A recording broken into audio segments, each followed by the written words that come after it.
So I'd like to introduce you first of all. I am going to be quiet, Victoria, to Victoria Ward, um, who was the head of music at New College for a while, weren't you?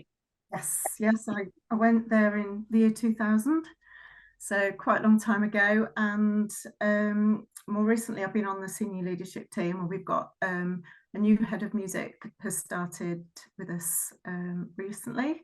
Um, Massive learning curve, as you can imagine, but yeah, it's a great place to work. Absolutely fabulous. So Jane gave me a bit of a heads up and sent us a whole load of questions that you'd sent in. So I looked through the questions and I thought, well, okay, I think I can contribute to some of these. So the ones that I'm going to cover really just scratch the surface, because you could spend hours and hours just on one of these. So it's just to kind of give you a little bit of starting point really, is accessing scores as a low vision user, looking at modified large print notation and any copyrights associated with that. And then there were questions about accessible music technology and accessible score writing software. Then there were questions about what do you need music braille wise at GCSE and A level, when to start introducing music braille, and then questions about five theory and should a student do that, or practical musicianship. So a lot to cover in a short space of time. So without further ado. So creating modified stave notation. Now, there are lots of ways in which you can do this. We have ended up using MuseScore at NCW, and the reason we use that is because it's free. We did back in the day use Sibelius, and then Sibelius is quite an expensive program. And then when updates happened, we found that the speech software didn't work. You had to have extra scripts. They all cost extra. It got very, very complicated. MuseScore is really very, very good. It works with most screen readers. I'll come on to that in a moment. But for just creating modified stave notation, please don't just put music under the photocopier. I know lots of people think it's easy to do that. It's too time consuming otherwise. But actually, what you can do in MuseScore is so much better for the students. It comes with really good guides. So you just go to the help part. There's a whole section on accessibility. And basically everything you need to know about creating modified stave notation is outlined there. Once you've got your preferences that your students want, that your child wants, you can create a template. So every time you want to run something off for your students, you can just apply that template and it'll be exactly as your student wants it. So one of the easiest things to do is what they call the spatium. If you increase that, it increases a lot of the size of the various parts of the notation. However, you can also increase the staff size. I'd encourage you to think about the paper size and orientation. So if you have something landscape as opposed to portrait, you can get more music on the line and it's much easier for tracking. If you keep it as portrait, you're going to have shorter lines and more of those tracking problems. So just a really simple trick is to just change the orientation. Yes, put it up to A3, but you've got to consider as well, is it going to be easy to use? You know, it's down to your students' preference at the end of the day. You can change the individual thicknesses of lines. You can change the note spacing and all the dots. So dotted notes, very often it's the dots that get missed. Lines, beams, slurs, ties, you name it. And also, if it's a song with lyrics, you can change the font and the size of those of the text. So there's an awful lot you can do to make it more readable. Having said all that, in my experience, most of the students that I work with still memorize their music, because reading sheet music right up close really gets in the way. So this is really for them to learn the music, and then they tend to commit it to memory. In the classroom, looking at set works and things like that, then yeah, it's really good to have it prepared like this for the students. There was a question about copyright. So basically, it is okay to copy music as long as you've got lawful access to the original work, and you can enlarge it. So in essence, a school can do that, or you can do it on behalf of a disabled person, someone with a vision impairment, or they can do it themselves. So it is okay to enlarge music in terms of copyright. And there I've put a useful website where you can read about that in more detail. So moving on then to accessible music technology, and this is, it's an area that has moved on in leaps and bounds. So a DAW is basically a digital audio workstation, and we teach music technology as a level 3 BTEC at NCW, and I've seen it change a lot over the years. And what the students can do now is absolutely fantastic. So there was a question about what help is there out there for people wanting to access music technology. There's a really good group called Sound Without Sight. That's the website I've put on this slide. The person who leads that is Jay Pocknell. Jay Pocknell has got a dual role because he also works with Daisy Hickman as a music advisor for the RNIB. So I put his email address there. I checked he's okay for me to share it. And also the RNIB does have a music advisory service, MAS, which you can use as well. There's lots of really good YouTube videos created by people using various DAWs with speech software, Access Tech. So check those out as well. So at NCW, we use Logic Pro X. All of the Apple products come with VoiceOver as standard, so there's no need to buy anything extra. So I will say it is a very steep learning curve. Not all of our students are proficient at using Apple. A lot of them use Windows-based operating systems. So it is very different. However, they do seem to cope quite well with it. But the important thing is it's really accessible. It's got excellent magnification and the speech is really good. There's most things you can actually do completely independently. Along with that, Complete Control and Native Instruments have worked really, really hard to make their equipment accessible. So the Complete Control keyboard comes with inbuilt speech, and that in conjunction with Logic Pro X is a really good combination for the students. There's a very good network of people out there who are always really keen to help. There's some absolute expert users who are themselves VI, many of them uploading videos, many of them available to do online support and online tutoring. So there's lots of help out there. I haven't used Reaper, but I know other people that have.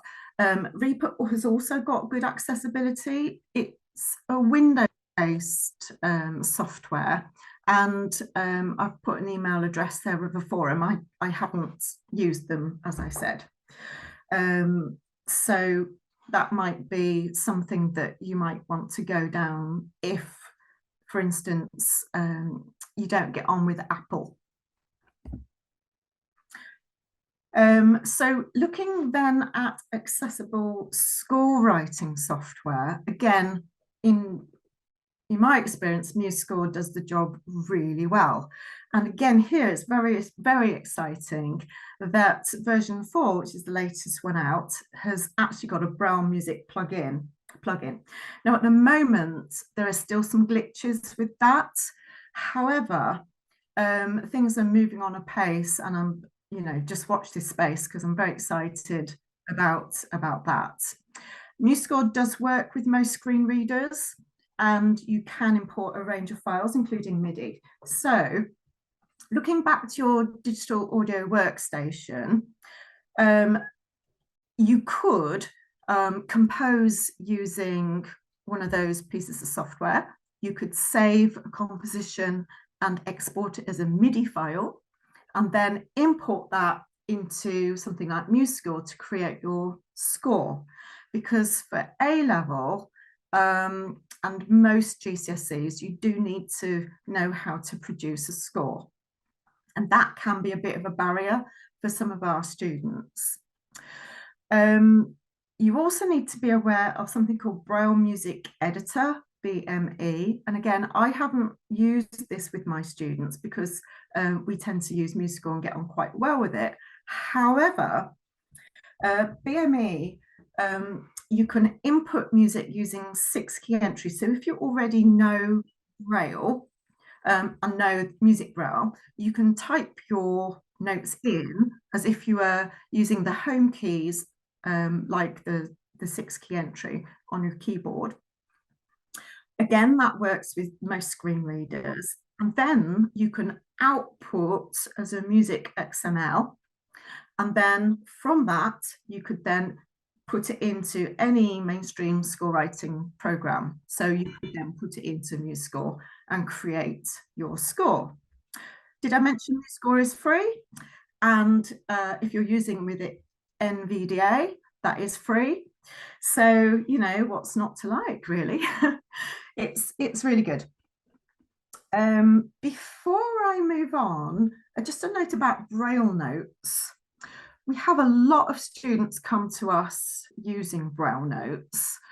The problem with Braille notes is the lack of accessible music software that works with them.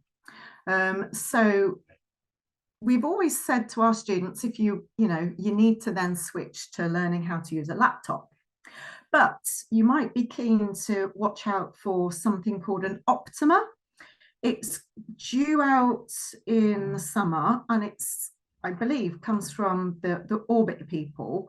And that's going to be an all-in-one Braille laptop, 40 cells with a QWERTY keyboard. So that's basically going to be a Windows operating system in a Braille laptop format. So this should be really good for our students who want that kind of Braille note type device and want to still access Windows-based software, such as MuseScore. Mind you, MuseScore does work with Apple as well. So moving on to Braille translation software. Now, a lot of questions have asked, where can we get Braille music? Again, things are really moving on in the realms of music software translation. So we've got some options here. Braille Muse is a web-based translation website.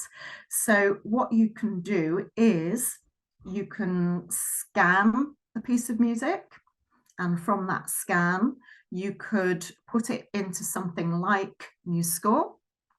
You could create your file exactly as you want it, and then you export it as a music XML file. And then what you can do with it is you can put it into any one of these softwares. So Braille Muse is pretty good. I've used that quite a bit. You do have to sort of know what you're doing and know what the end result should look like. But again, it's free and it's pretty accurate in terms of the notes. Then there's SMB, which is Salmar Braille. again, really, really good. Now, this is a Windows-based software, but they have recently brought out a web-based version. So if you're a Mac user, you can still use it on that website. And again, that is really good. And then lastly, there is MakeBraille, which is more of a professional translation software. And very recently, they have made it available for schools. So it's always been quite expensive as an annual subscription. It was free if you were a VI user, but now, very recently, if you have a student in your school with VI, you can access it as well.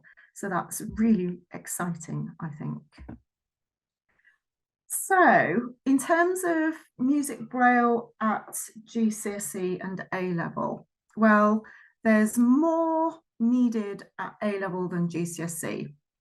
What you've got to consider is the set works and the availability of scores. Talking about GCSE, there'll be much less emphasis on reading scores, but there will be some. And some exam boards will have more than others. Usually they tend to change fairly frequently as well. You've got to think about your past papers. If you think about it, the numbers of people sitting music, GCSE and A-level and needing a Braille paper are very, very small. And there will be some years where for some boards, there are absolutely no students being entered at all. Lots of us in the VI sector are really pushing the exam boards to make past papers available, even when there haven't been any candidates, because we feel it's unfair that a sighted person can access a past paper, but a Brailleist can't. That's simply not fair.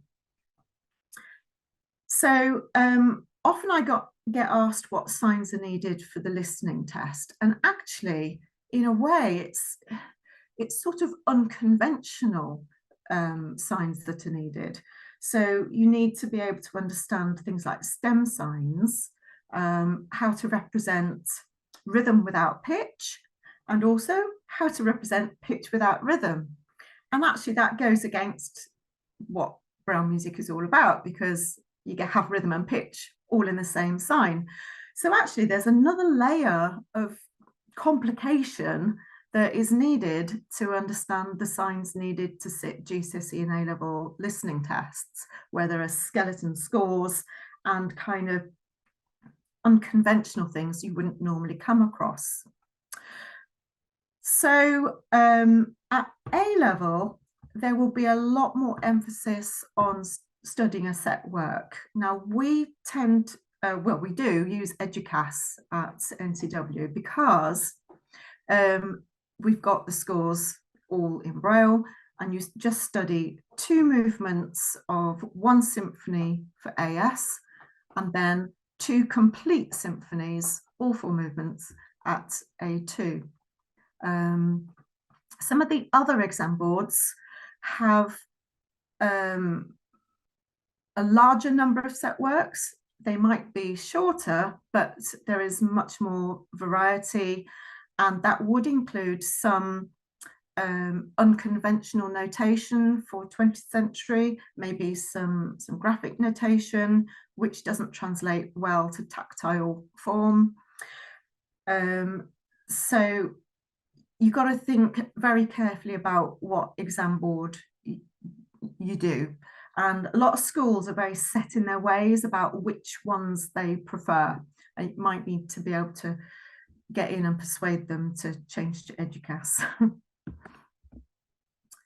And these are just my opinions on introducing music Braille. I think first and foremost, start it as soon as possible. In my experience, a young person who is learning by ear will learn very, very quickly, make really good progress. but then there will come a time when they need to understand the detail. And if you think about music, it is a form of literacy. Now, I don't like listening to audiobooks. I just don't like it. I want my voice. I want to read the word and I want to interpret it how I think it should sound. I want to read it at the pace I want to read it. And I want to know that what's written down is what is in my head, if you see what I'm saying. And it's exactly the same with music. You know, it's the composer's intention directly onto the page, which is translated directly to the performer, you know. And it shouldn't have to go through a third party who might make a mistake, who might interpret it very, very differently. It's all about being an independent learner. So things like fingerings, dynamics, phrasing. When you listen to a piece of music, you might not know, for instance, where the left hand melody transfers to the right hand. You just don't get that. It's that kind of detail that you only get from Braille music. So I would recommend to introduce as soon as possible short amounts, making it fun. I've said lots of work on rhythm because in my experience, the young people I work with are often pretty good at pitch, but actually working out a rhythm from seeing it written down is quite difficult, because if you think about it, notation is very pictorial, and there are lots of clues to help the sighted person group notes together, whereas in Braille it's just a stream of dots. So lots of work on rhythm, I think, is a good idea. Now, for years I never questioned this. I was told this when I started at NCW. I was told, don't start anyone off on Braille music until they're absolutely competent at literary Braille. And then for years I accepted that. And then I had a student who was a learner to Braille. They'd lost their eyesight, and they were very, very keen to learn music Braille at the same time. They got on brilliantly with it. And speaking to other Braille users, you know, they're very much of the mindset that a sighted child will learn maths Braille, not maths Braille, will learn maths at the same time as reading, and you know, you don't question it. So actually learning all the different types of Braille code at the same time shouldn't be a problem, and children are remarkable at learning. So actually don't worry if they're new to Braille, give it a go. And the other thing I would say is, don't use transcribers manuals for actually teaching. Just as we don't do that for literary Braille, exactly the same thing for music Braille, because your transcriber manual will have a neat little chart, and the first thing they'll say is a C is a D. And that just confuses people. So there are lots of good books out there that are aimed at the students, and they introduce the shape of the note. So they'll say, this is a crotchet, and they'll show it in Braille, and you build up gradually. And that's what I think works best. So lastly, talked for too long already, grade 5 theory. So a lot of people don't realise that jazz piano grade 5 also qualifies as allowing you to do the ABRSM grade 6. So the theory very much has an understanding on stave notation. Some students I work with really want to do it, and some just think, well, what's the point? There have been new online tests which your Braille candidates can still do via an actual Braille paper. So what they do is they send the Braille paper, you have to set up a video link, and that becomes, if you like, your supervisor. Then your paper gets sent off for marking. So Yeah, they have made them as accessible as possible. However, the practical musicianship really does have a practical emphasis. It still tests a lot of understanding of theory, but everything is practical. You do need to be able to read some notation to do it. There's things like sight singing and things like that, which are really good.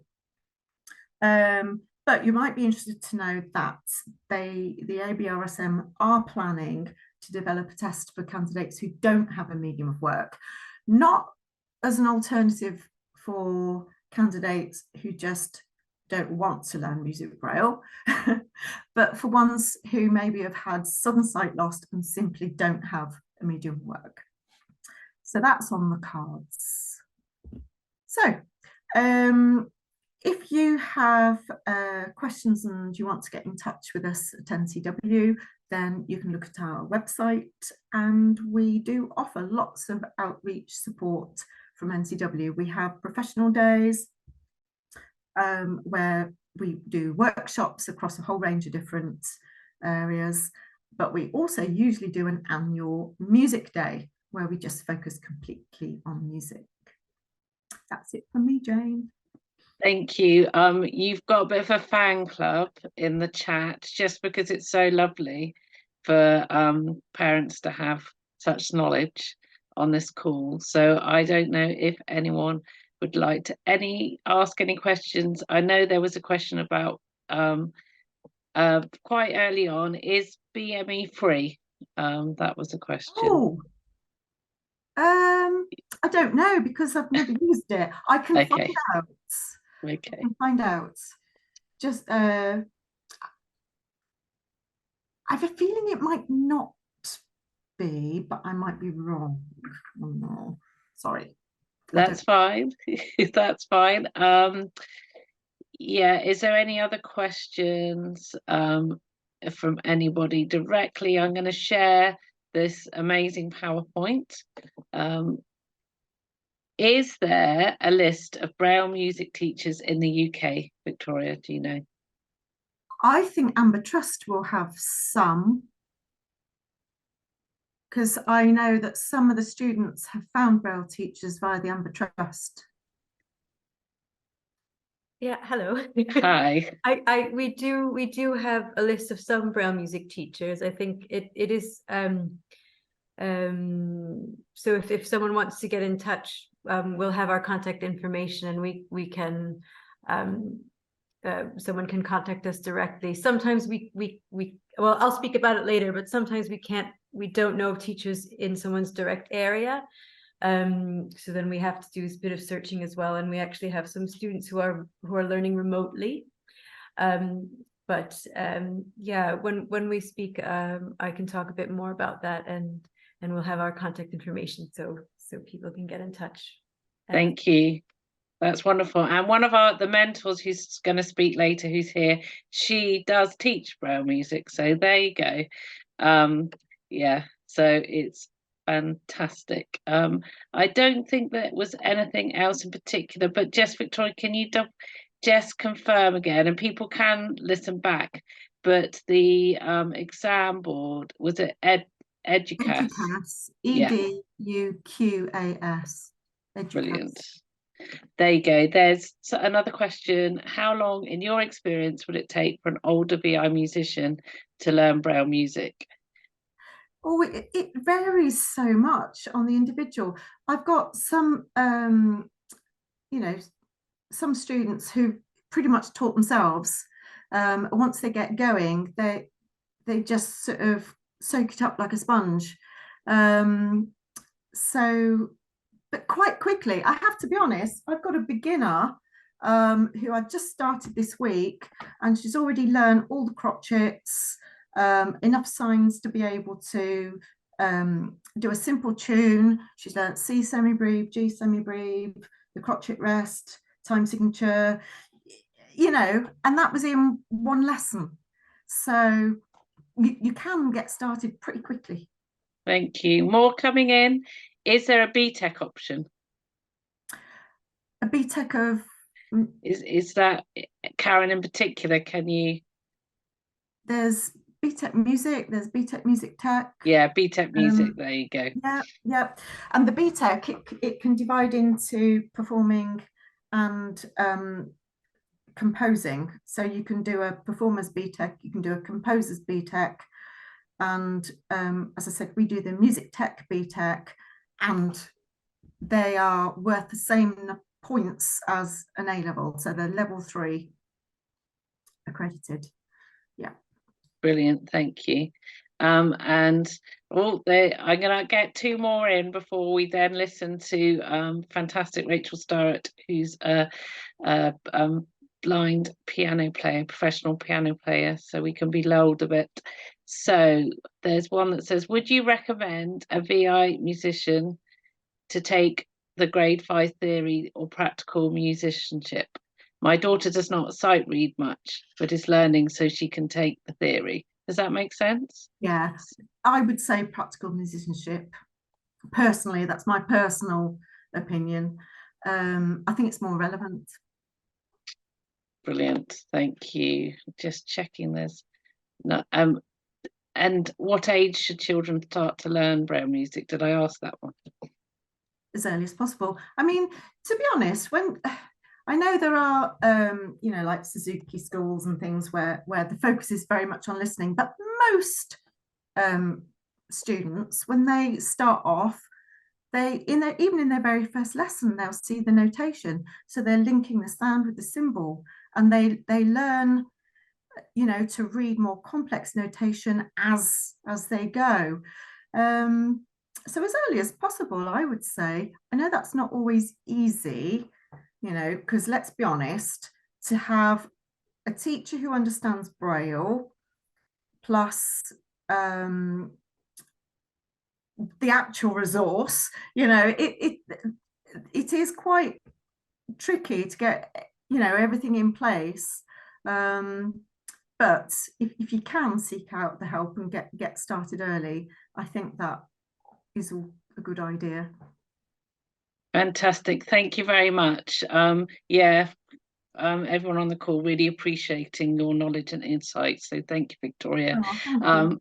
Are you happy to stay at the end? I'm going to ask people for their top tips, so are you happy to stay? And just if people think of other questions to ask you, it's just great to have you here, so thank you very much. Thank you for inviting me. Thank you. No problem. So everyone, this is a treat.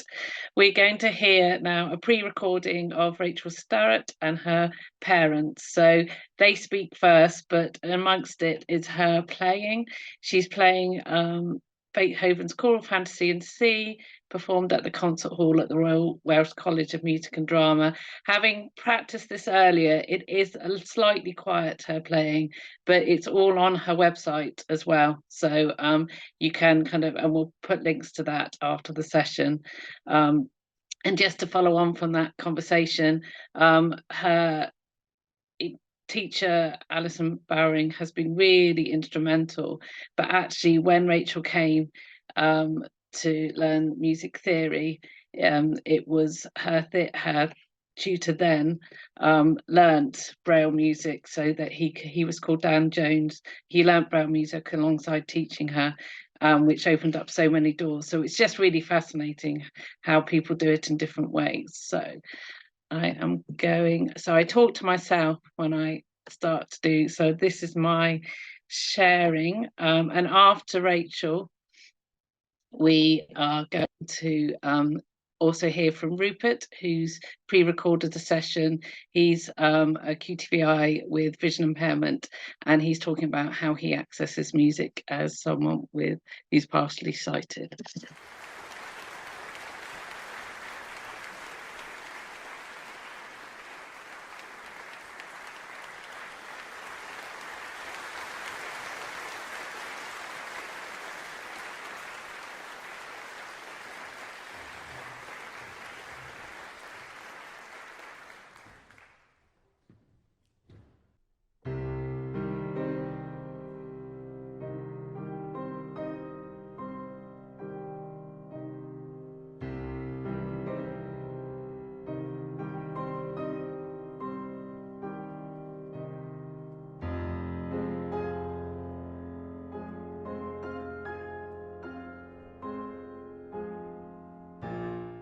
I'm Rachel Starrett and I'm a pianist.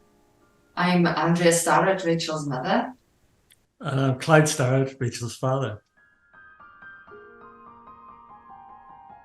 Rachel's piano teacher, Alison Bowring.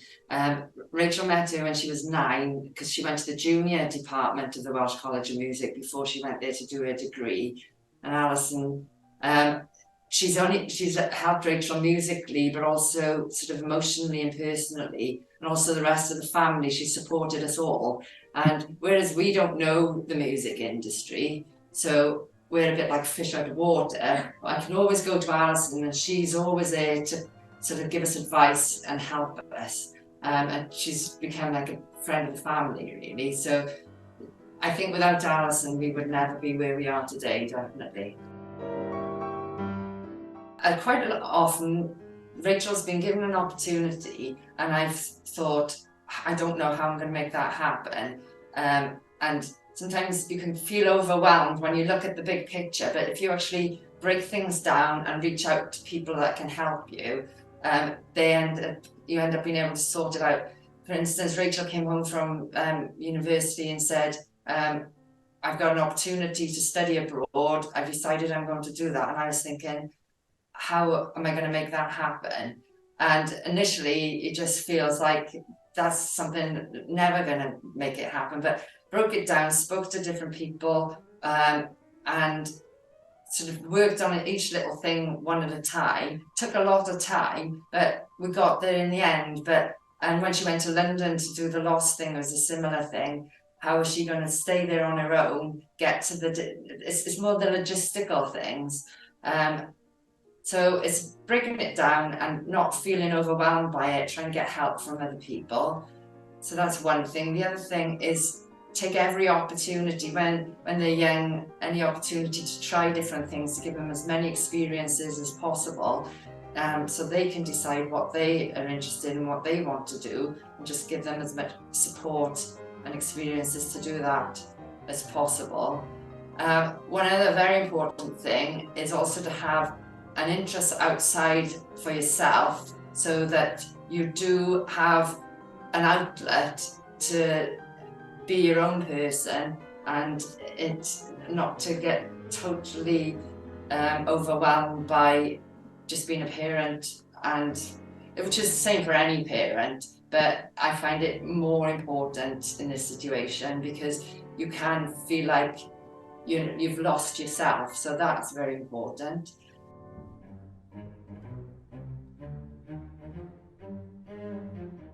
I think one of the things we mentioned was not to enforce your beliefs on the child, or try and let the child develop their own ideas and what they want to do, rather than feeling that you're going to impose what you think is correct or the correct path for the child. Yeah, what you feel is what you would want for yourself. Because I'm a very outgoing person, likes being with people. Rachel's a very different type of person, and I found at times I was trying to push her to be like me, but she's a very different person, and it's okay to be a different person. Again, it's a general parent thing to take into account. Sometimes I feel that because I'm not musical myself, I feel it almost like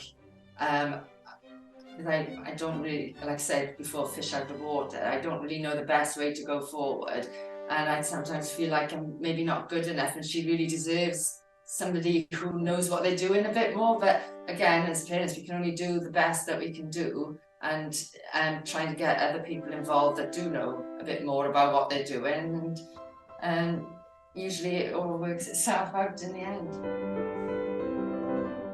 Rachel is very good at tech, hence you see that Rachel is controlling the Zoom. If it was left to us, I think it would be much more difficult, because all the tech around visual impairment, we don't really have a clue what Rachel's doing with it. We just sort of give it to her, she works it out. I think if it was left to us, but it would be difficult.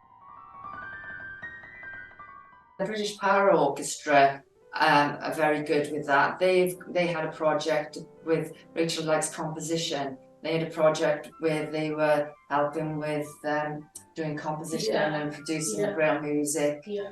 So there's people to reach out to help.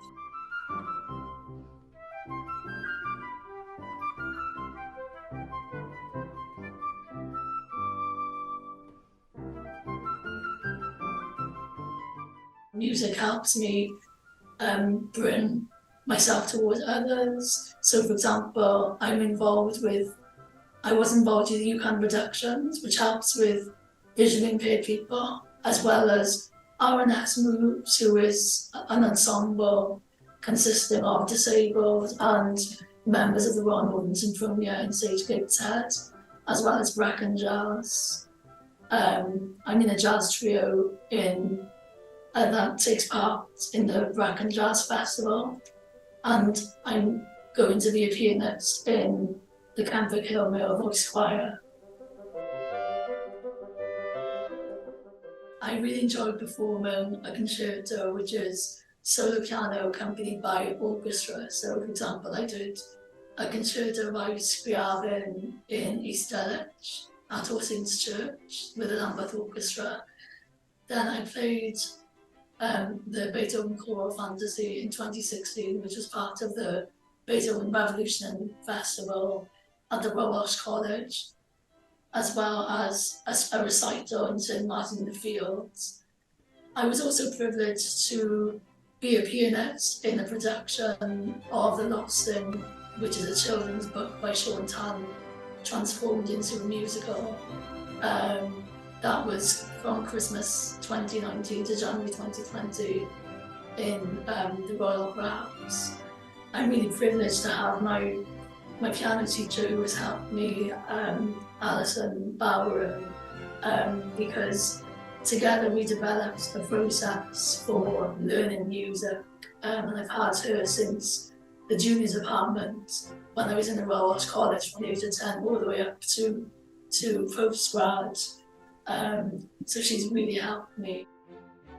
I listened to a recording of the pieces I'm going to learn, so I understand about the interpretive, how different performers interpret the music. Then I go to my lesson where my teacher has a score, and then we work by ear. So we work bar by bar, section by section, but say in a lesson I work on the first section of the piece. My teacher plays hands separately, so I know what each hand is doing, and we take it in fragments. So she plays and then I repeat. But we don't just learn the notes, we also learn about the details, so the technique. And for example, I touch my teacher's arms and wrists so I can understand how the gestures translate into a good sound. I just feel that it's always difficult when you're just starting a career and stuff like that. It's like with blind musicians, like they I think when it's almost like their interest is like they can't see, but they're able to express so, amazingly of their instrument.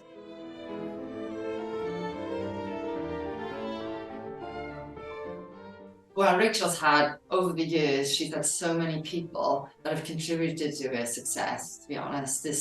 And we've been lucky, because it's a bit, I suppose, the same with a lot of people in careers. It is a bit of luck who you meet along the way, because there's no book to say these are the people that are going to help you. We've got certain people that know the industry that can reach out, so we have been very lucky. You do need a lot of support and help from lots of different aspects.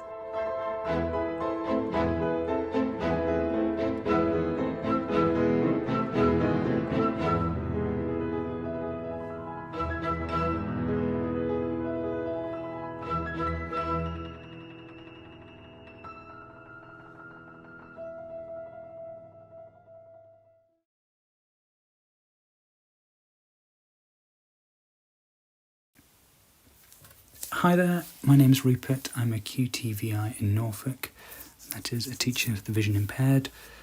I work all across Norfolk with students with a range of visual impairments, including no sight, who I teach Braille to, and tactile work, through to students with low vision, who I will support them and their teachers and family in ensuring they can access their learning.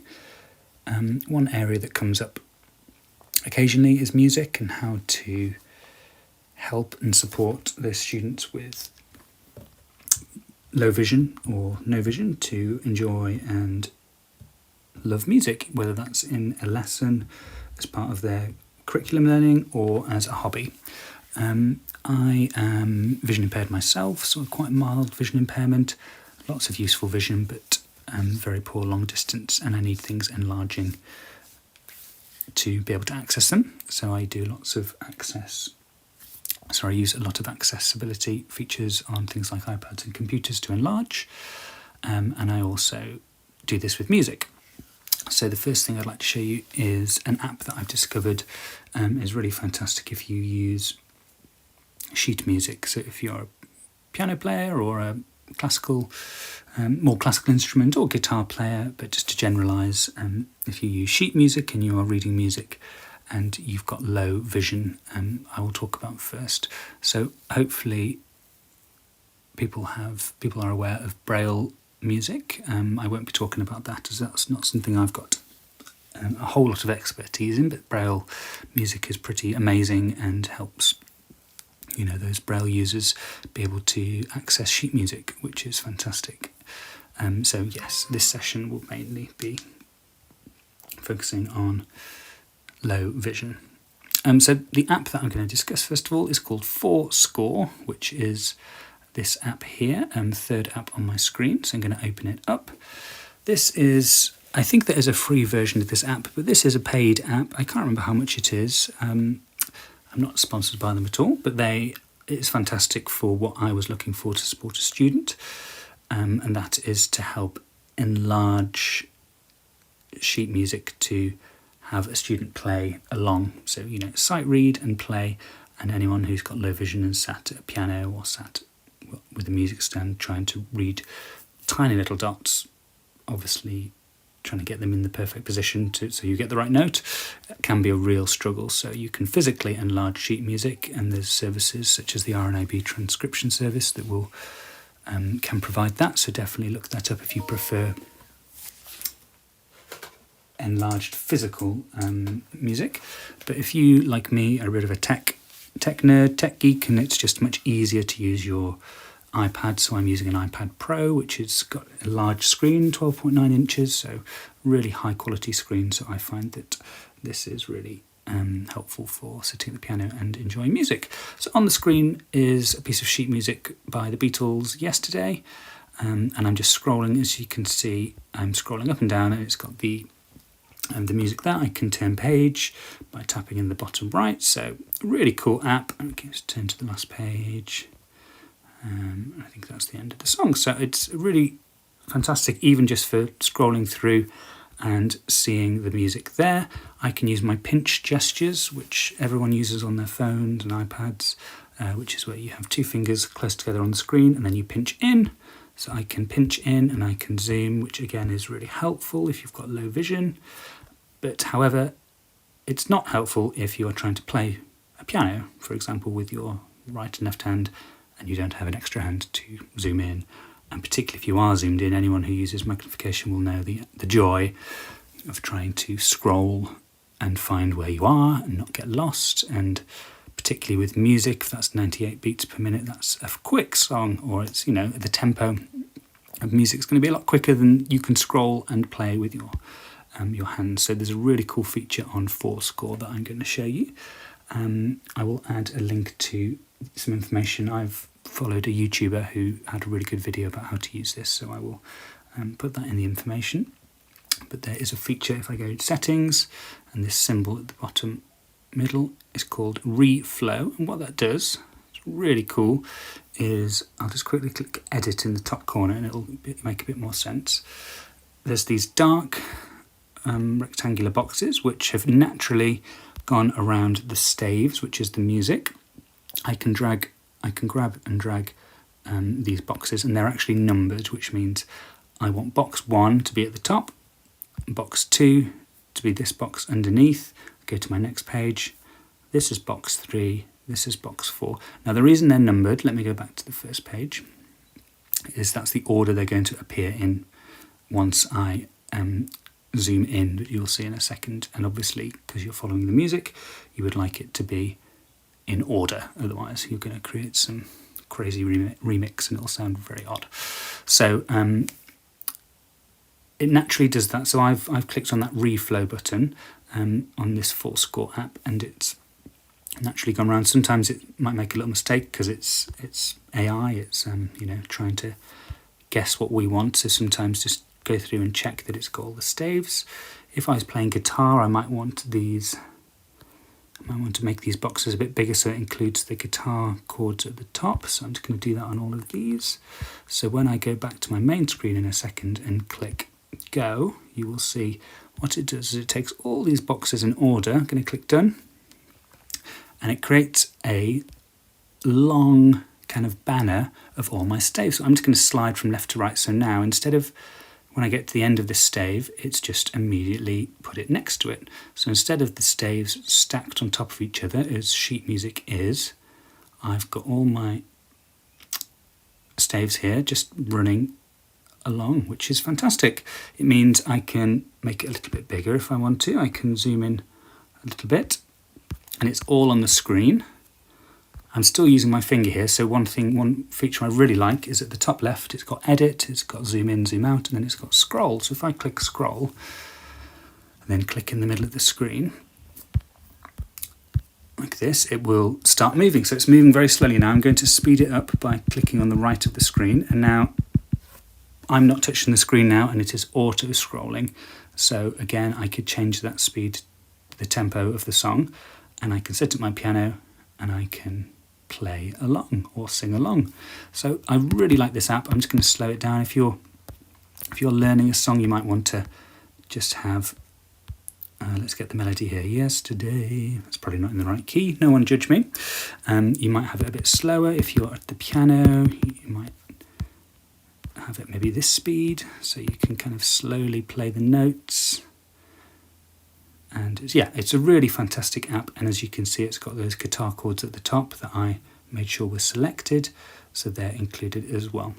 So I really like this app, Fourscore. Like I say, I'm not sponsored by them. It is a paid for app. It's not a cheap one. It's not like a $1.99 app. I think it's around the £10 mark.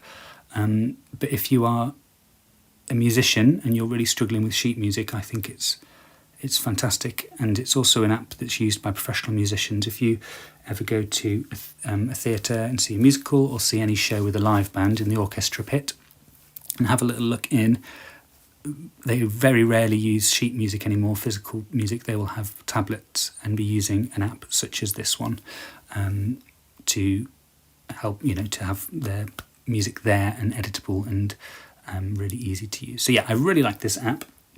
It's similar.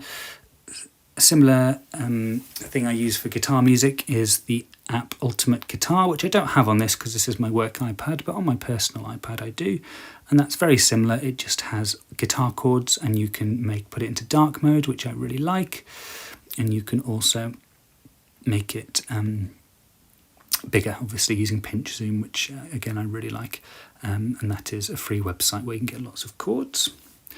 And the final thing to say, I suppose, is I love going to gigs as in my spare time, going to gigs, going to concerts, and as someone with really poor long distance and someone who struggles to see detail, I find that really tricky. I'm also really tall as well, which makes it harder. So 6'5" and get in the way, but I also can't see. So I kind of don't want to go right at the front because I get in the way. So one thing that I do to get around that with going to see live music is I've got a little monocular that I got from the Low Vision Clinic when I went to the eye clinic when I go every year. So kind of a top tip, I suppose, is if when you're next at the eye clinic, or you can get in touch with your local eye clinic and ask if there's a low vision aid clinic, and that's where they will offer you things like magnification bars, magnification domes, and little handheld telescopes or handheld binoculars. And I usually take that to gigs, and I find that really, really useful, just to be able to see, and you haven't got a big pair of binoculars, it's not too obvious. I sometimes take it to, if I go to the cricket as well, or any sporting events that I still want to enjoy, even though I've got a vision impairment, and having an optical aid such as a little telescope you can put in your pocket and you can hold up and have a little look at any detail you'd like, I think is a really nice thing that's helped me. So I hope that's useful. Like I say, the app Fourscore, I know some of my students have really enjoyed that, and it's really helped them with enjoying music. Great, thank you very much. So lots and lots of information from Rupert there about apps, and I know there's some question, but it would be actually really good to hear from, because we're having had loads of time, we're into our second hour now, and I'd really like to hear from our mentor who's here herself live. We have somebody here to talk to us about her career and how she gets on as a blind musician. And we've also got Amber Trust. So if it's okay, we will go back to questions if there's time at the end. Victoria, I don't know if you know about any of the apps and things, but if you could have a little look at questions, that would be helpful. And we'll also send them on to Rupert, because it's obviously something he uses a lot. So I know she's here.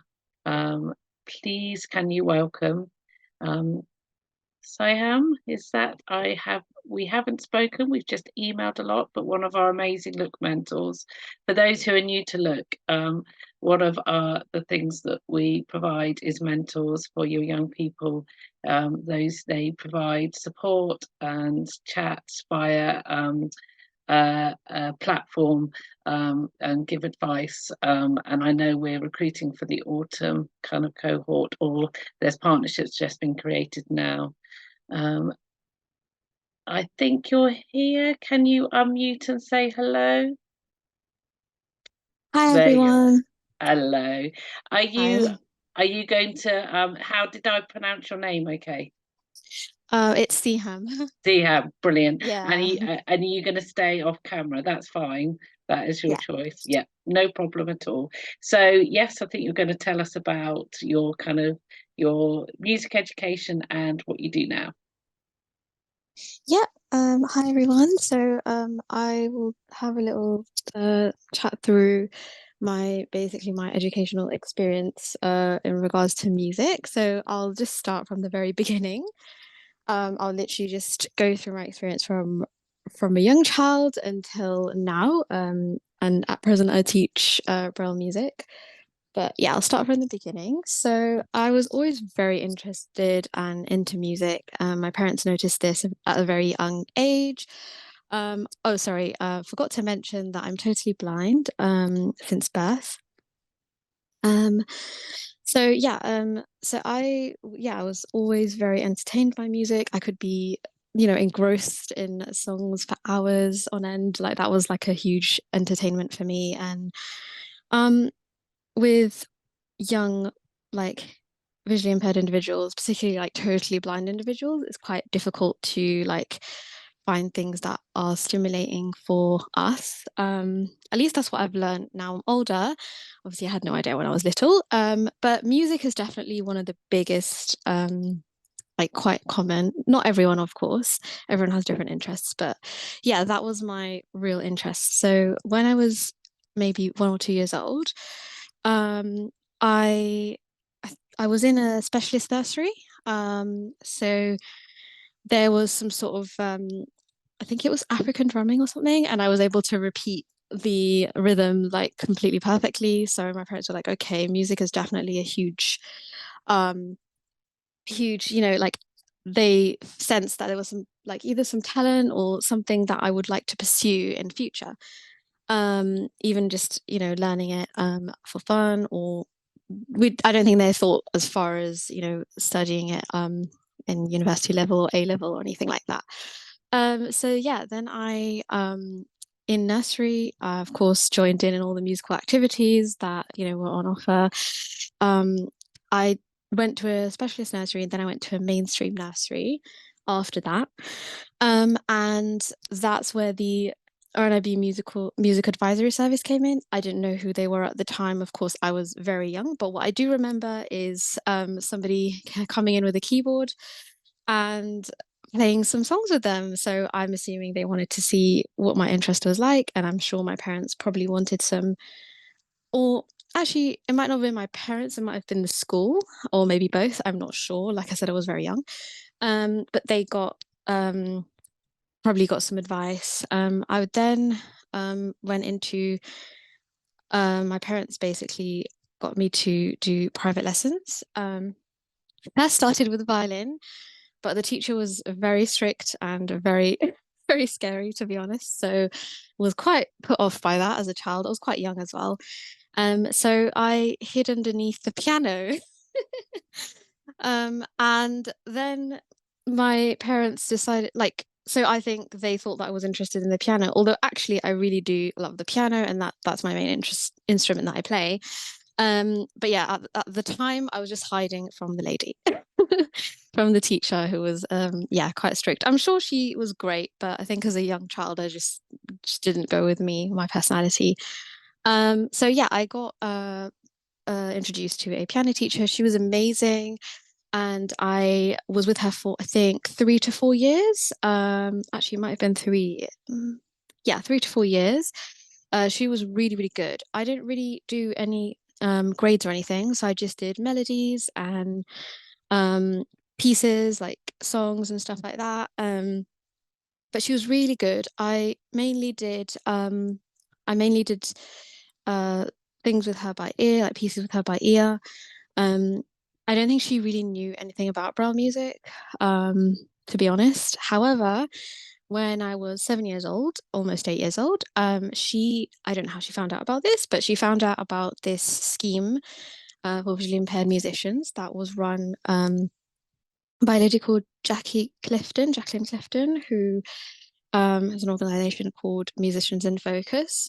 And so that was taking place in Royal College of Music Junior Department.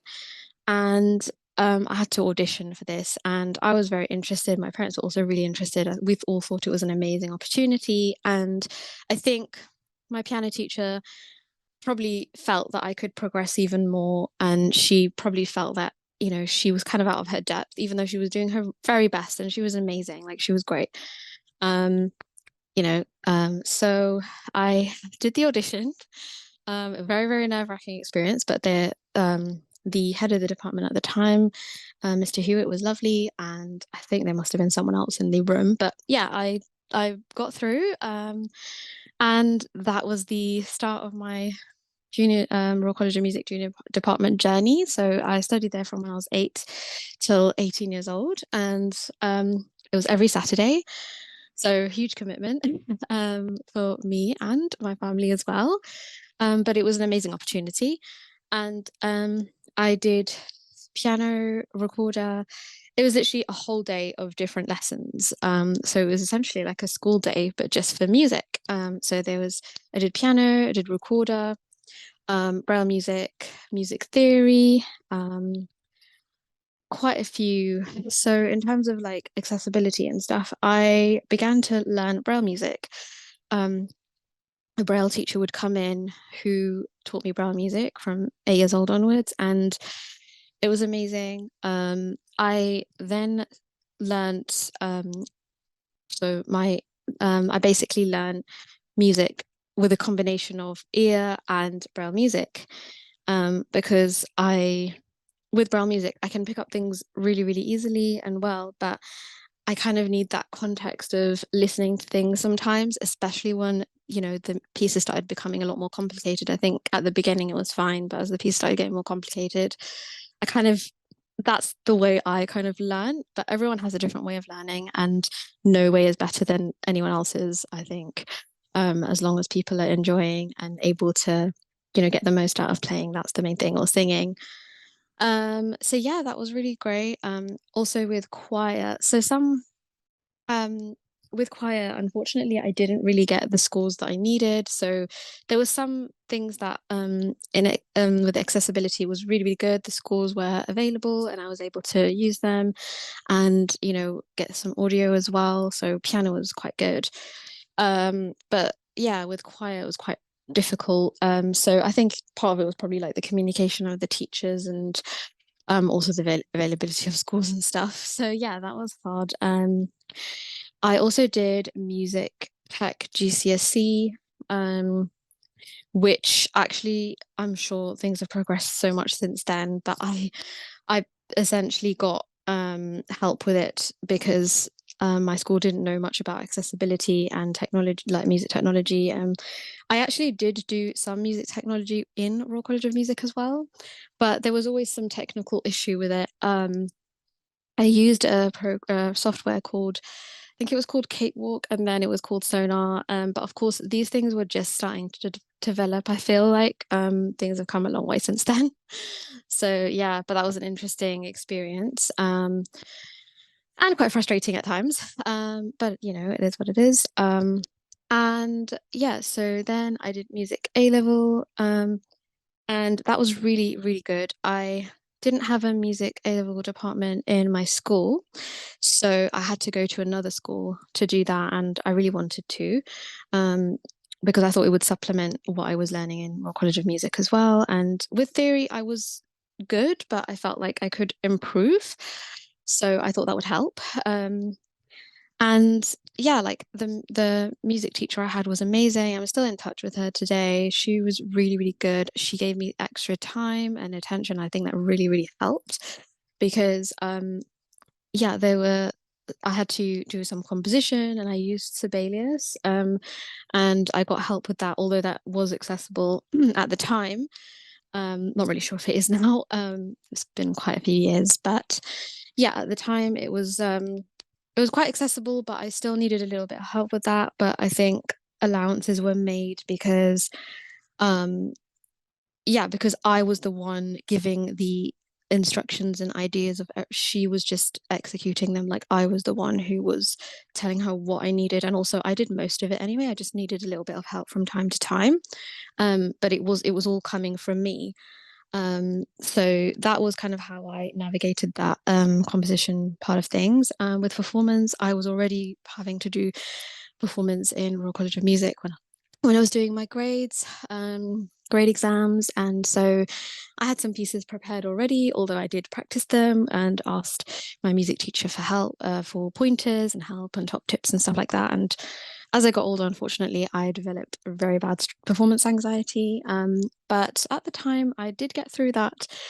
In terms of grades, I think to begin with, they were really good for me. But then after a while, I felt like there was a lot of pressure that was building.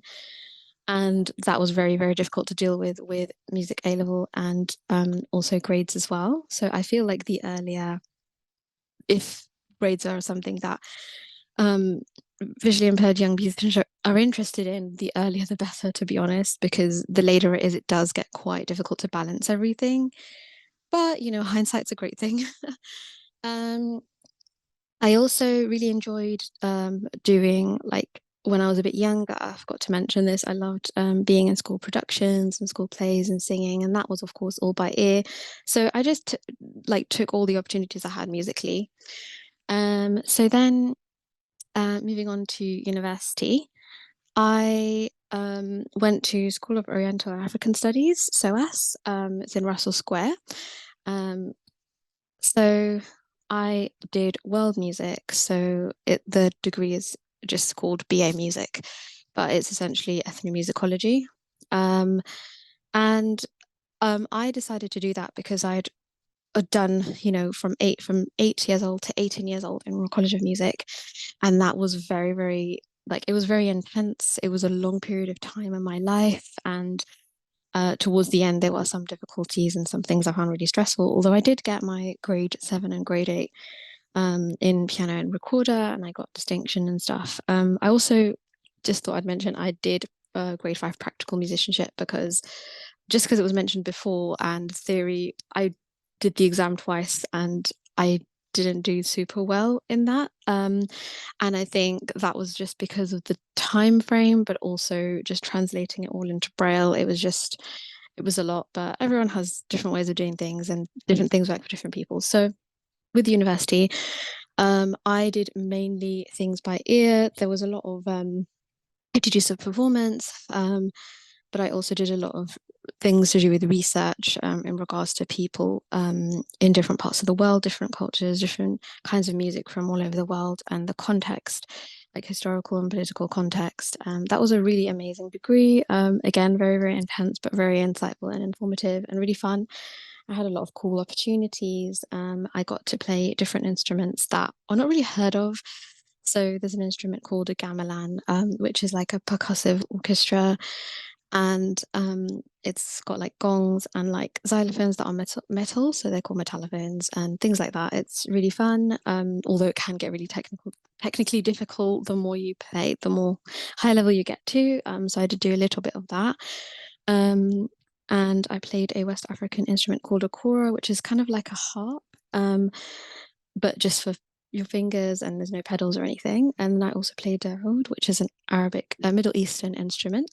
Again, all of this was orally done, so all by ear. So I was just kind of doing something different and wanting to explore music in a different way. Although I still do have love and appreciation of what I did learn, I was just kind of wanting to get away from that and do something different. So I really, really did enjoy that. Once I was done with university, I did some volunteer work with it actually at the Royal Welsh College of Music and Drama for a few summers. For the summer school that my music teacher, who I mentioned before, who was in charge of the or helped with the visually impaired music scheme in Royal College of Music, Jackie Clifton, and I helped her with the summer school, and there were visually impaired quite a few big age range of visually impaired people and musicians of all different levels, and I found it so enjoyable. I found that I worked better with like smaller groups or one-to-one just because of my personality, but also I felt like I could give people like the attention that they needed and kind of tailor it to what they wanted. Yeah, so I was like, oh, that's really good, and I felt that I would, bear that in mind for future career. So with visually impaired people, there is unfortunately, it's a fact that there is rife unemployment once you finish university or do whatever you're doing. So that was very, very difficult. And I had a period of time where I wasn't really sure what I wanted to do, but I knew I wanted to do something to do with music. So then after a while, I was contacted by somebody who I actually met when she was in primary school. She went to my old primary school, and she was blind as well, and she wanted to learn Braille music. I think it was through her QTVI, but I'm not sure. But she was my first student, and I taught her for around 2 years. So I taught her Braille music, and she did really well. She really had not really known much Braille music, had a very, very basic level, if that. But she did really well, and now she was playing piano, but she started learning flute, and she's still using these skills today. And I also helped her get through her grade 5 practical musicianship on my recommendation as well. So she was really, really great. So I tutored her, and I learned a lot because she was my first student. So I did use a Braille music book called Focus on Braille Music. But I also used my own knowledge as well, and tried to relate to her and made it as fun as possible. So she was a pianist, but I did get her to sing as well, just to get kind of a context of what she was actually doing, which I think is really important. I think to begin with, like students they have to learn the basics, but once they do, I think it's really fun to make it as practical as possible. So I really try to do that as best I can, or at least make it as fun as I can. And yeah, since then, I've taught quite a few students, and I'm still currently teaching as well. I think the youngest student I taught was 7 years old. I taught him a bit of Braille music and a piano as well, basic beginner piano.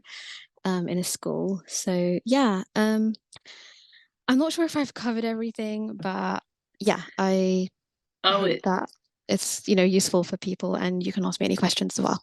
Brilliant. It's so good to hear kind of your experiences. I love the image of listening, you learning all these new instruments when you did your degree all by ear. It's pretty amazing.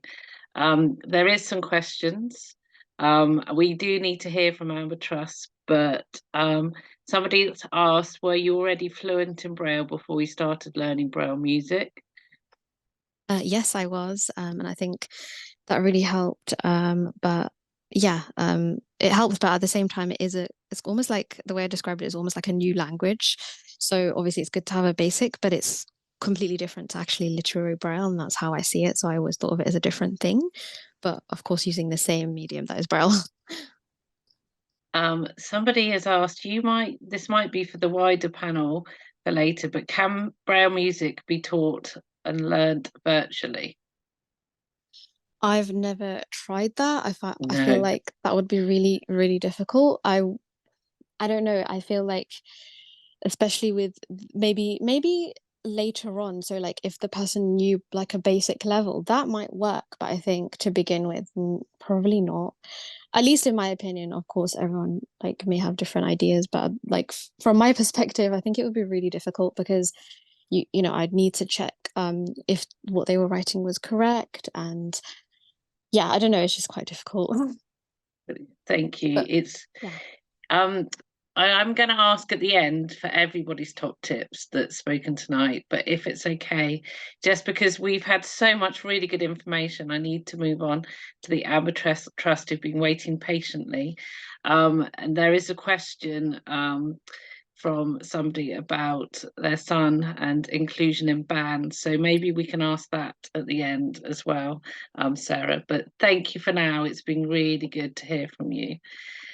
So I welcome Amber Trust. Thank you for waiting patiently. I know you were looking forward to just hearing from the other panel members anyway. So are you happy to introduce yourselves? Yes. Hello, everybody. My name's Angela. I'm from the Amber Trust, and my colleague Hannah Marsden is here as well. I'm going to try and share my screen.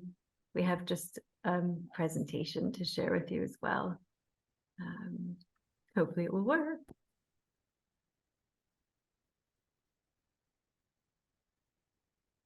I can't see anyone anymore, just I can only see my own screen, so hopefully you can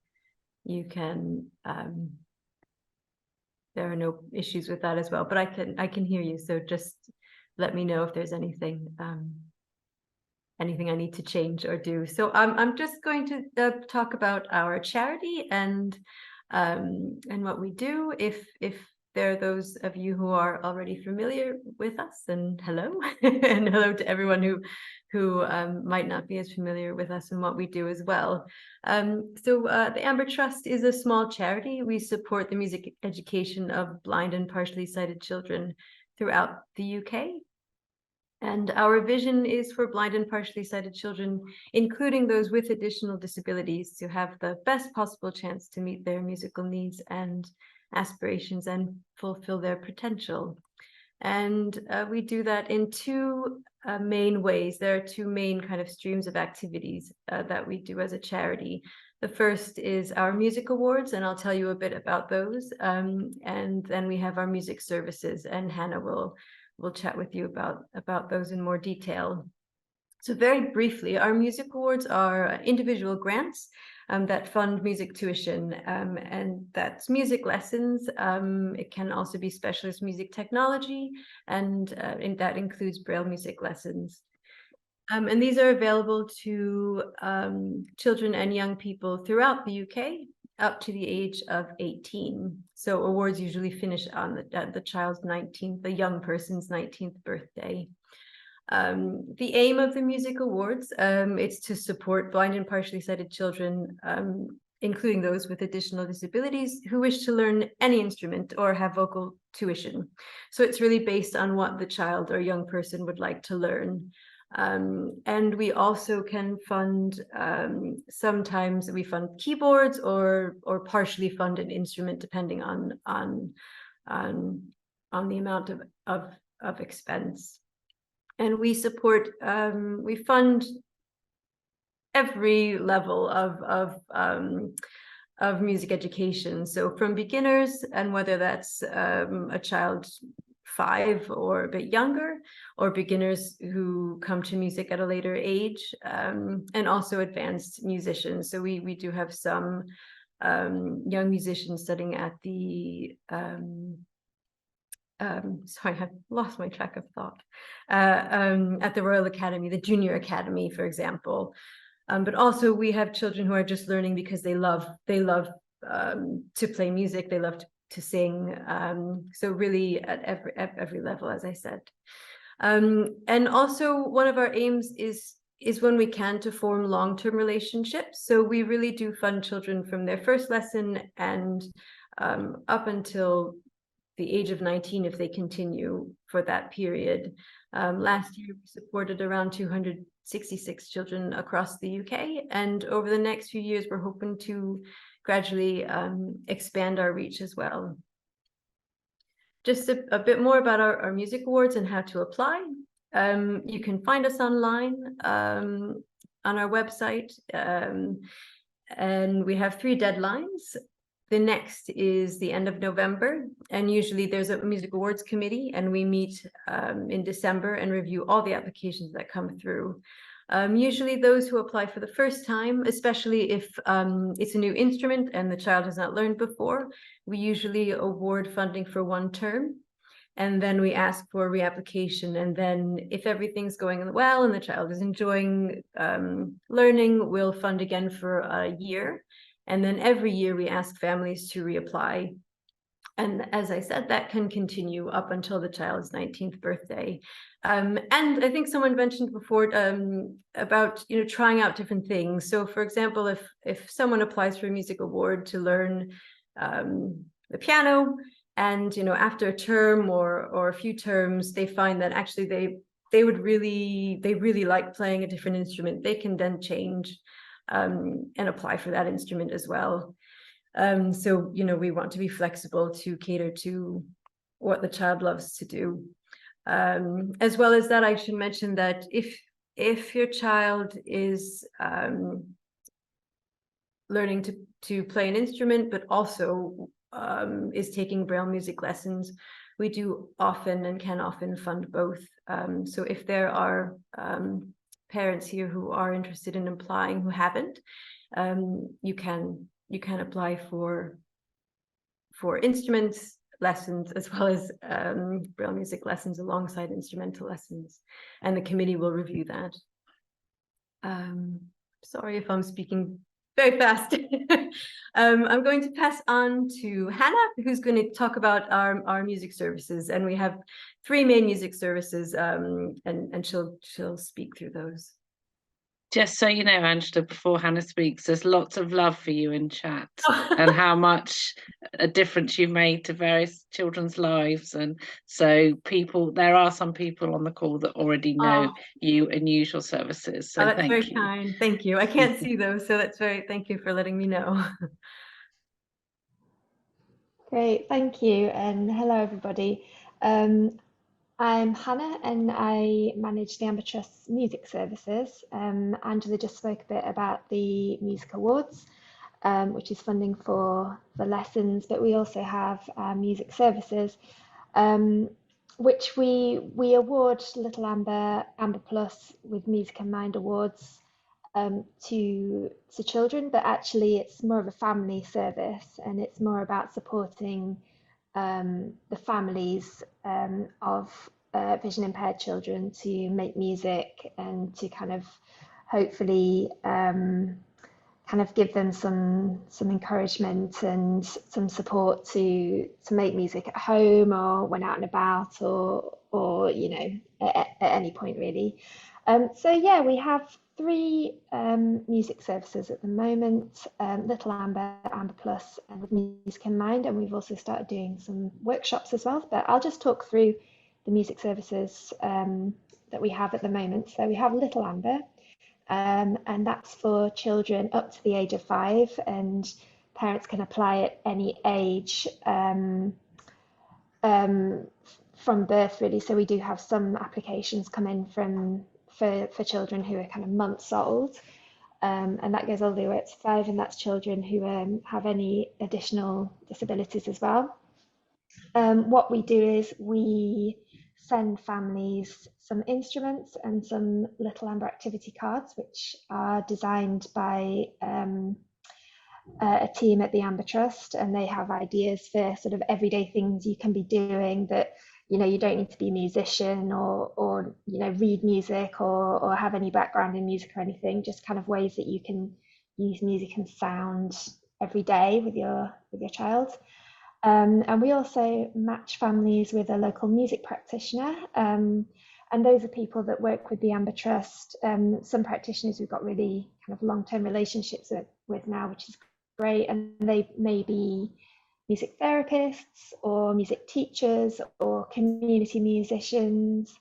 And what we do is match families with somebody local, and then we'll say that the families have 8 hours of time with that music practitioner each year, which they can use kind of however they want. So, you know, split up that time however they would like. And yeah, that music practitioner will visit the families at home and will kind of run fun music sessions with, you know, the child and parents or carers or anyone else who wants to get involved, siblings or, you know, aunts and uncles, whoever. And hopefully we'll kind of demonstrate some activities, games, songs that people can then take away and, you know, do in the times in between the visits. Yep, support is up to the age of 5 for Little Amber.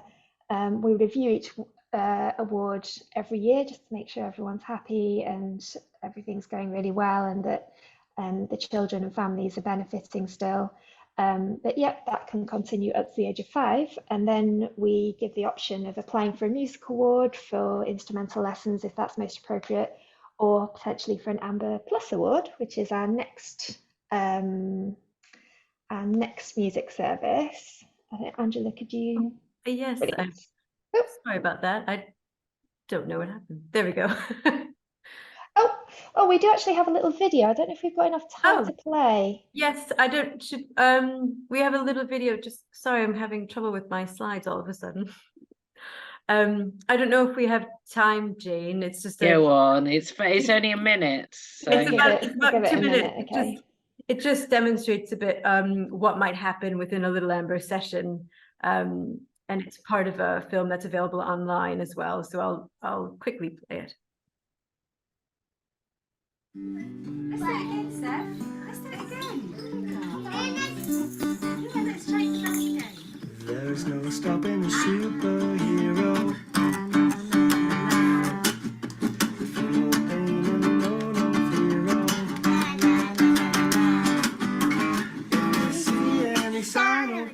Seth was about 8 weeks old when I noticed that something wasn't quite right with his eyes. They were moving from side to side quite rapidly. He was sent off for all these tests, and it was later confirmed that he had Leber's congenital amaurosis. It's a degenerative condition, so now Seth at 3 has no vision at all. No situation is too drastic, because he is made of pure elastic. There's no stopping a superhero. My name's Gary Day, and I work in the field of accessible and inclusive music making and education, and I'm a Little Amber practitioner. You see any sign of trouble? When I come to a family, I think it's really important to play music as soon as possible, and it makes sense to do a hello song. Here we go. Ready? We'll sing hello to Seth. Ready? Hello, Seth. Hello, Seth. Glad that you are here. Hello, Seth. Hello, Seth. Glad that you are here. just gives you a tiny flavor of what might happen in a session. Of course, every session is different, every family and child is different, but it gives you a little bit of a flavor, hopefully. Yeah, brilliant, thank you. Yeah, so that was Little Amber. Amber Plus works in essentially the same way. So we match families with a local music practitioner. They get 8 hours of time with that practitioner over the year. We send some instruments and some activity cards. Amber Plus is our service for children who are 5 to 19 who have additional complex needs. But otherwise it works pretty much the same way as Little Amber. And yeah, we do find that quite a lot of our Little Amber families just move straight over to Amber Plus if they don't go into getting a music award for music lessons. So yeah, it's really nice to be able to kind of have that continuity that Angela said, and you know, we can potentially have children who, you know, come in at a few months old and then go right through Little Amber into Amber Plus and then on. So that's great. We do have a little video of Amber Plus that I am really worried about time, so maybe should I go? Should we do, Jane? Yeah, sadly, I think yeah, we might have to we'll skip skip it. the video. That's fine, that's fine. And then yeah, just finally I'll just talk a little bit about With Music in Mind. This is our newest service, and it's for children and families, children who have neurodegenerative conditions like Batten disease. So that's for children and young people of any age up to the age of 19. And again, it's very similar in terms of the aims. It's really to support everyone around the child, so parents, carers, and you know, staff members at school potentially, to kind of give some ideas of ways to make music, sort of everyday things to support things like language, movement, understanding, speech and language, mobility potentially, and to have fun, to have a nice music session and kind of foster well-being. And again, there's the home visits. With Music in Mind, we actually provide monthly home visits, and also some activity cards and some instruments. So yeah, and again, that's kind of reviewed each year, but can continue on indefinitely until the child is 19. And then finally, we've just started doing some workshops. So family groups or schools or other charities or organisations can apply to us, and we'll provide funding for a music practitioner to go in and run music sessions. So that's something that's been really nice. It's kind of a newer thing that we've been doing, but it's been great because you know, we can support kind of small family groups who are sort of running a monthly music club, or we can work with other charities, like for example, a recent session with Guide Dogs, so that was really nice. Applications can come in at any time, but like the Music Awards, we consider them 3 times a year, and we usually fund for a term or up to 2 terms for our workshops. Yeah, and I think that's pretty much an overview of the music services. Yeah, just a little bit, as Hannah said, how to apply. It's the same deadlines as she said, so end of February, end of June, end of November, and we can share this information as well, just the email addresses for each of the services. And just to clarify as well, it's 8 hours, and those 8 hours are very flexible, so the family can arrange those, you know, with the practitioner as they wish, whether they wanted to have hour-long sessions or half-hourly sessions. Some families prefer to have longer sessions. It's really all about just working with the family as a whole and then using those ideas between sessions. Yeah. Finally, I'll just tell you quickly about this, and you can, if you're interested, have a look online. I know Hannah worked on this project a few years ago, Amber Sound Touch. It's an online resource that we have, which is about giving music teachers who seek to work with blind children and young people just ideas and inspiration and confidence to teach music. And it includes films and lots of information and tips. So you can find that on our website as well. Please do get in touch with us. I'll just say anytime. We're a small team, but we're we try to be as available as we can. If you have any questions about our awards or services, we'd love to answer them. So thank you. Thank you. There are some questions. Do the Aber Trust have known Braille music teachers for the lessons? Yeah.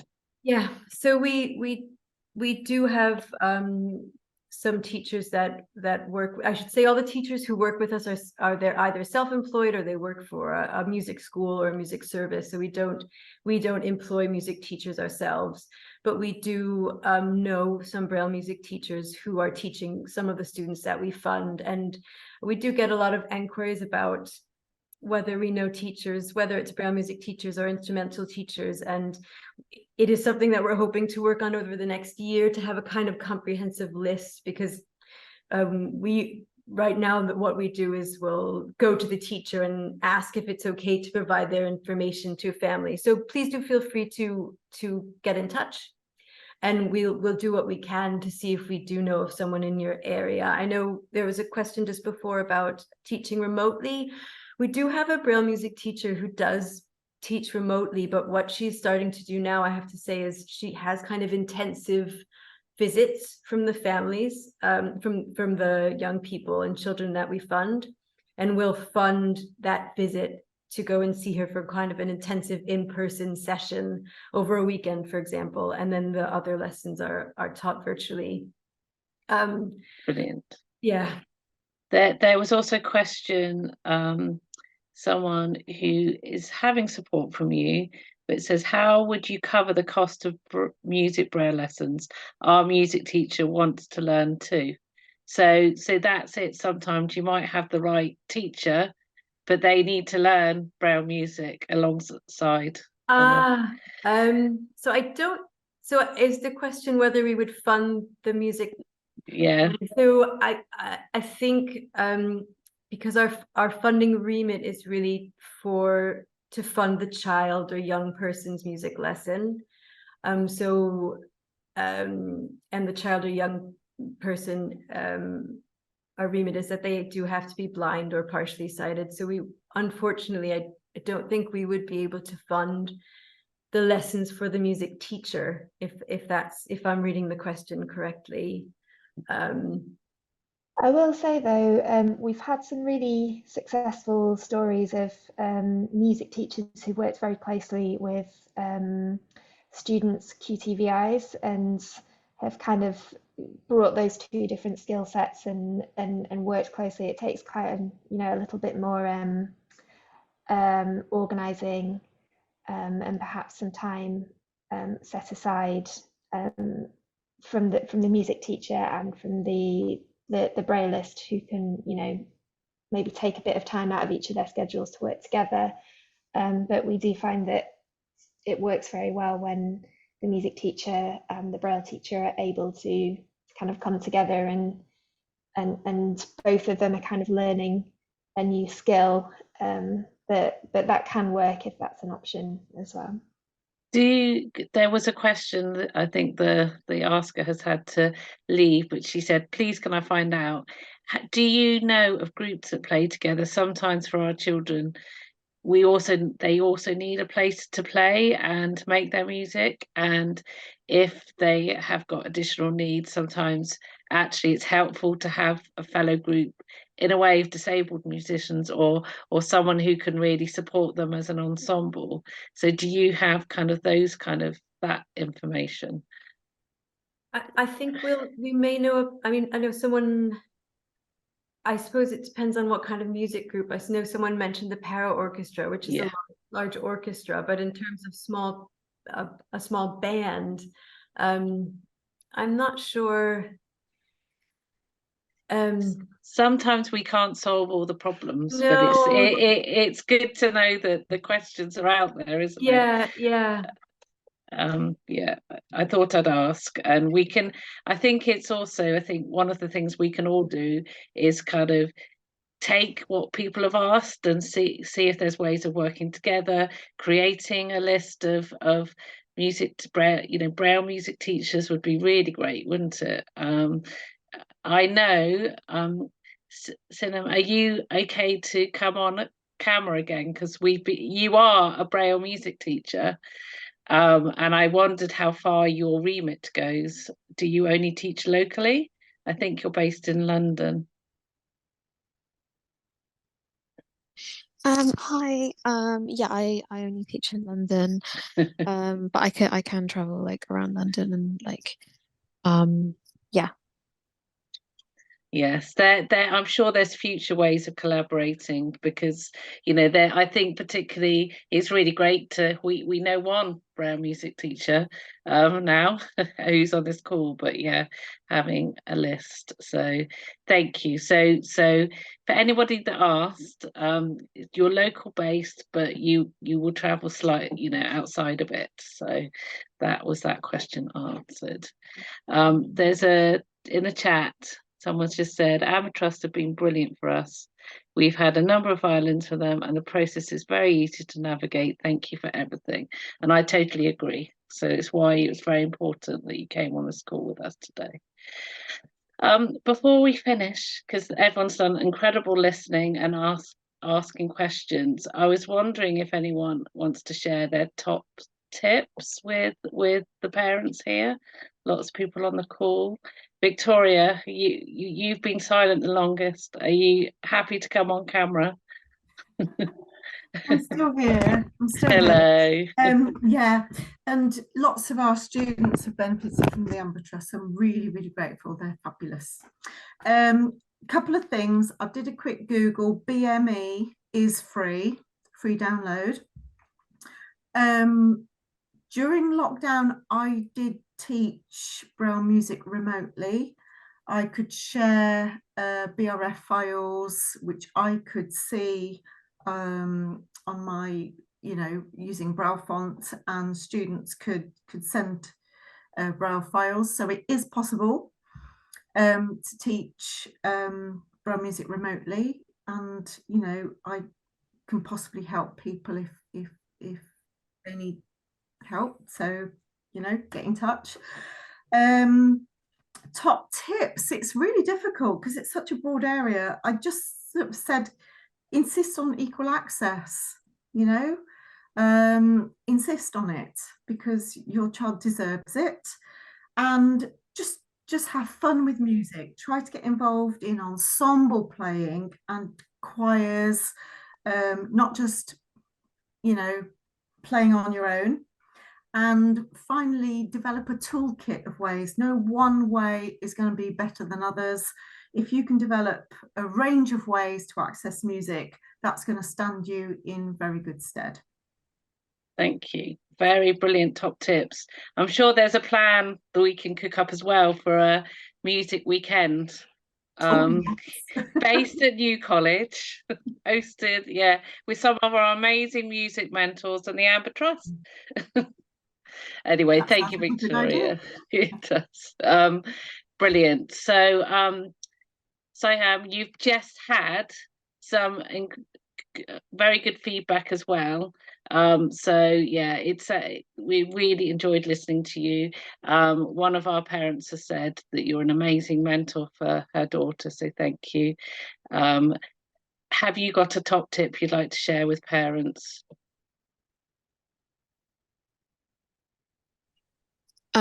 I really echo what Victoria said about joining groups and just taking every opportunity that is available. Like, there will be things that will be a little bit more difficult, but problem solving is something that us blind and visually impaired people do well. But also having the right support is really helpful. And yeah, just getting involved in lots of different opportunities, and just not thinking of music as something like, kind of just remembering that it's something to enjoy. Like, even if you're learning or becoming like a higher level, like if your children decide that they want to go to a high level, just kind of keeping that enjoyment. I think that's really, really important. And yeah, like using different ways of learning. I can't really think of anything else, but just really getting involved as much as possible and taking every opportunity. Thank you. And actually, with all the parents on this call, I'm sure the young people will be, they got the right people behind them, haven't they? There's been a top tip from one of our parents. So Zoom, I can't say the method. Can you read that, Victoria? It's all learned by ear, and you can learn to play many instruments this way. It's been very successful for us.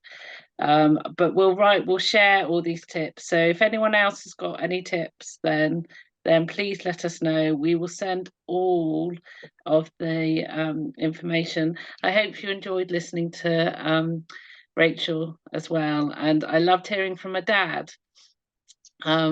Just to let you know that we are going to run a session towards the end of the year, kind of talking about kind of being a dad to a VI young person, and we've got some brilliant dads who are just going to come along and share, because I thought lots of mums always come along to these calls, but dads are there in the process as well. Hannah or Angela, have you got any other top tips or things you'd like to share before we go? Go ahead, Hannah. No, go ahead. I was just going to say, kind of echoing what others have mentioned about just really supporting the enjoyment of music, and we support children and young people, as I said before, who are kind of engaging with music in so many different ways, and every type of engagement is so important, from those children who just use music as a form of communication and call and response and learning about cause and effect, to those who are studying in a more advanced way. Just to encourage musical engagement in all those different ways.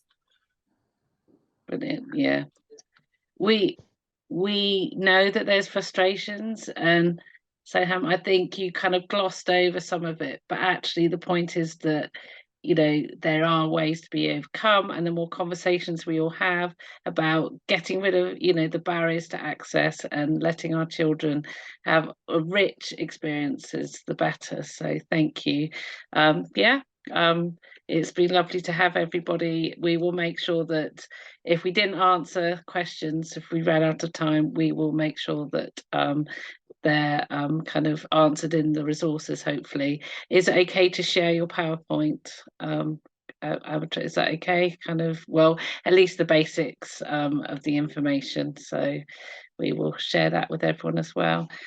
Let me see, there's other people just writing something. The RNIB have a Braille music library, but it's fairly limited, particularly for the more unique instruments such as oboe. Sorry, Kay, I scrolled on. I will make sure that whole message is written in the resources afterwards. But thank you very much for everyone who's coming. It was really lovely to have you here. There you go. It's scrolled because there's another message, but you're all fantastic. Thank you for listening. Thank you for contributing in chat, and good luck with your children and their musical careers.